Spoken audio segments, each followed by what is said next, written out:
Drew McDougall, a correspondent for the Globe, as well as Steven Sellner, another correspondent for the Globe, and a part of our high school sports crew. And we're here doing this Hangout on Air for the Huddle, our first edition for the 2013 season. It's something a little bit different, something that we're trying and experimenting with to see if that way we can get some more people onto this show, including our fabulous correspondents, rather than just myself and Bob Holmes. Now, we want to go over a number of topics today, including this new playoff format that teams are going to have to deal with this upcoming year, as well as teams to watch, players to watch, and games this week that you should be looking at and paying attention to. And so that's one of the first things that I wanted to start right away with. And Stephen, you're our co-op for high school sports. You've been digging into this from all angles. Can you explain this new playoff format for coaches and players and fans in particular who may not have been reading up on this? Okay, so the pros of this new playoff system are very simple. I mean, there are a lot of cases of teams that have kind of gotten out of luck because of a second-place finish. I mean, you see teams like, for instance, King Philip last year, 10-1 record, doesn't make the playoffs because they lose one game. So the old system had just league champions making the playoffs, but now we have a much more expanded system. You have about 160 teams across the state qualifying for the playoffs across divisions 1 through 6. So there's a massive new playoff field out there. Now, to make up for all the extra games that are going to be in this playoff system, the regular season ends on the last week of October. So October 27th, at that point, then all the leagues, have to send to the MIA the teams that they want to elect to the playoffs. Now, how it works is if you have a league that has 5 teams or more, so say you're the base state, you would nominate 2 teams to make the playoffs. You would have 2 qualifiers, your league champion and your second place team. The league champion is an automatic, no strings attached, you are in the playoffs. The second place team is you have a very, very, very good chance of making the playoffs. However, certain divisions 1 through 6, they accept only a certain amount of people, or a certain amount of teams, into the playoffs. So the league champions are automatically in, and those second place teams are nominated through a power ranking system, and they're organized in that fashion, and the teams with the highest ranking are in the playoffs. Now, if there's a case where you have 8 spots for the playoffs, and it just so happens to work that 8 teams qualify for the playoffs and the 1 and 2 seeds are in each league, then you're good. If you have a case where you're Division 1 North, you have 9 teams that qualify, 1 team's got to be left out for the 8 spots, and that way that's when the power ranking system comes into play, and those second place teams are organized through that power ranking to decide who's the odd man out.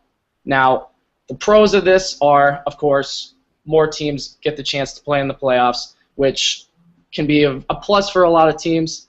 Like I mentioned, you have a team like Walpole who didn't make the playoffs last year because of a loss to Natick. I mean, that can be something that can be infuriating, especially if that's your only loss of the season. Now there's not as much pressure to win every single game as there was a year before.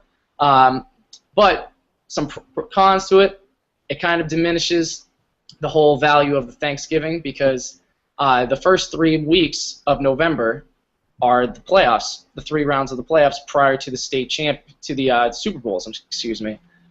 So in between the semifinal and the final, you have Thanksgiving, and those games are pre-scheduled. So that you can have a case where you have a team that makes the division final or the Super Bowl, and they have a Thanksgiving game lumped in between the semifinal game and that game.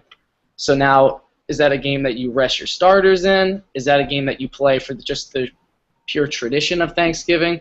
So these are kind of the things that teams are worried about. And then also, not to mention, if you don't make the playoffs, those 3 weeks in November that other teams are in the playoffs for, you are then thrown into a pool, and a selection committee schedules games that you play in that game, and you can play teams across your division. So it's not necessarily in your league.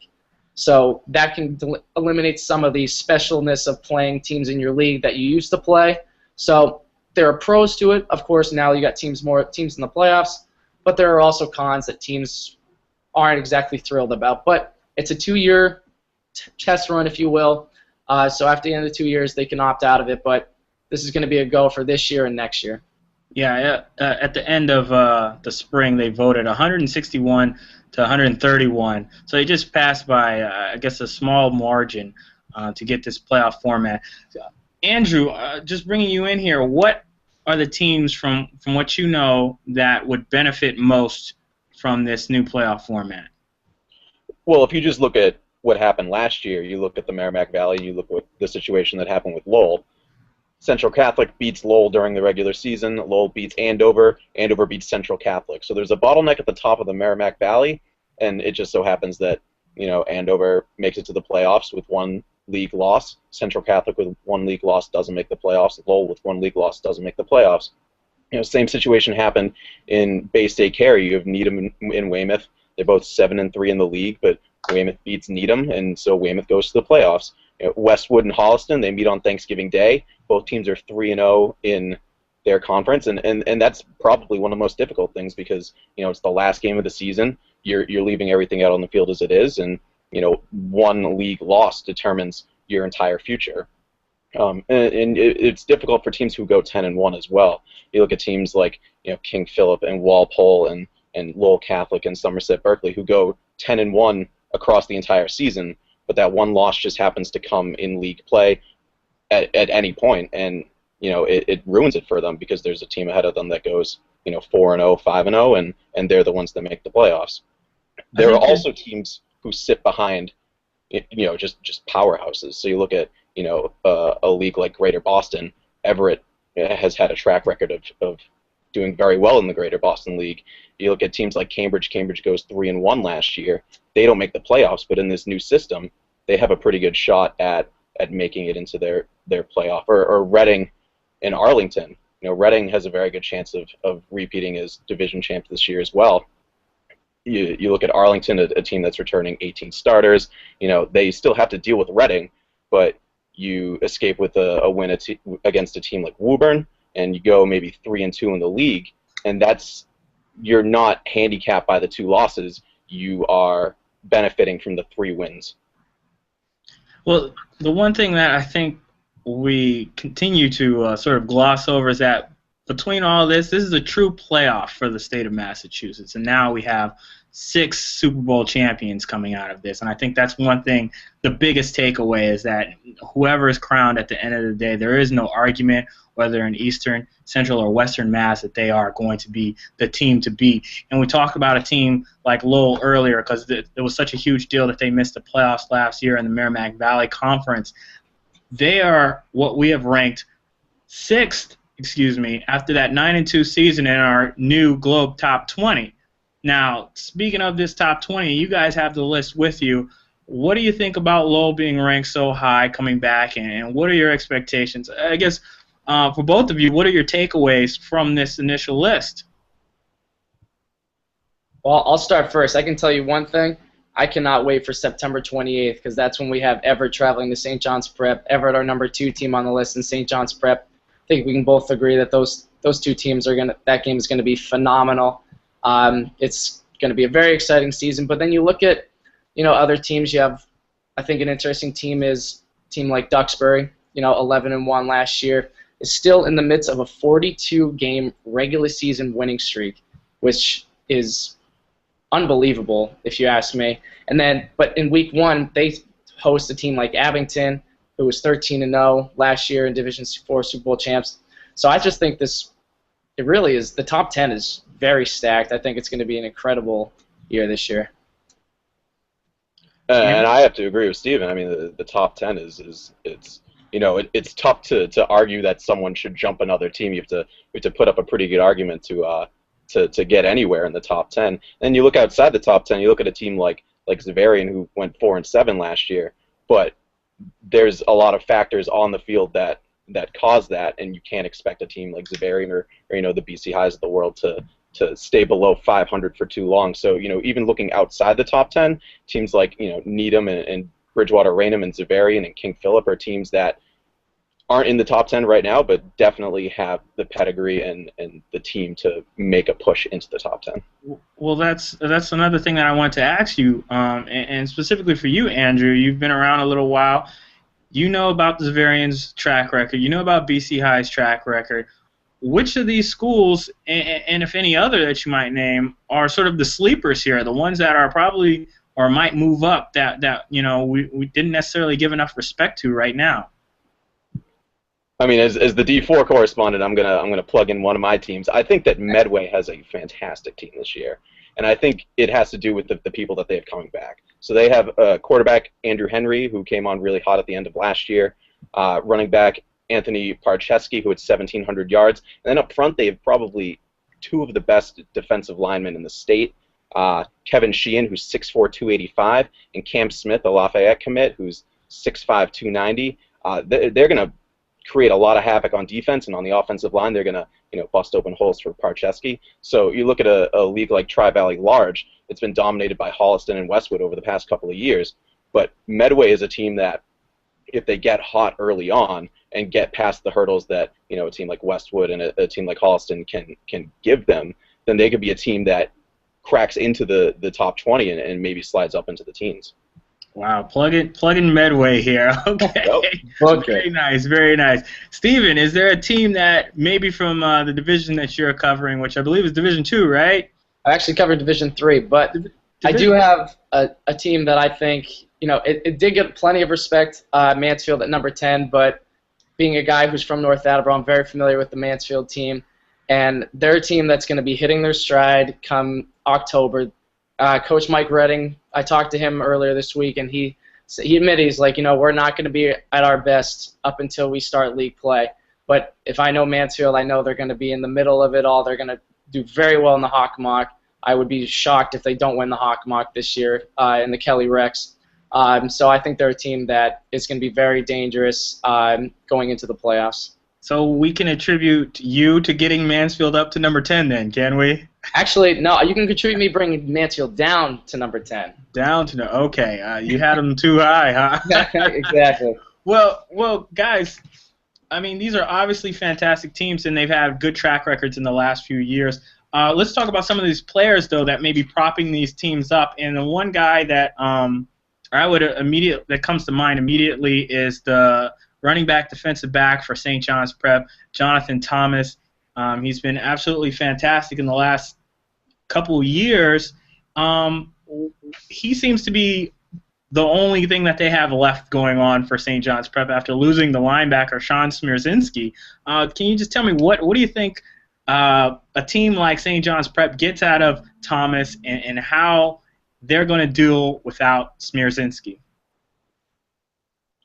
Well, I certainly think that he's dynamic enough of a back where he can cover up some of the holes on defense. There aren't too many players, across the state who can put a team on their back and make up for flaws on the other side of the ball. And I think that he, has proven it over the past couple of seasons that he is able to, put the St. John's Prep offense on his back. And, without, a star linebacker, he's going to be even that much more important this year.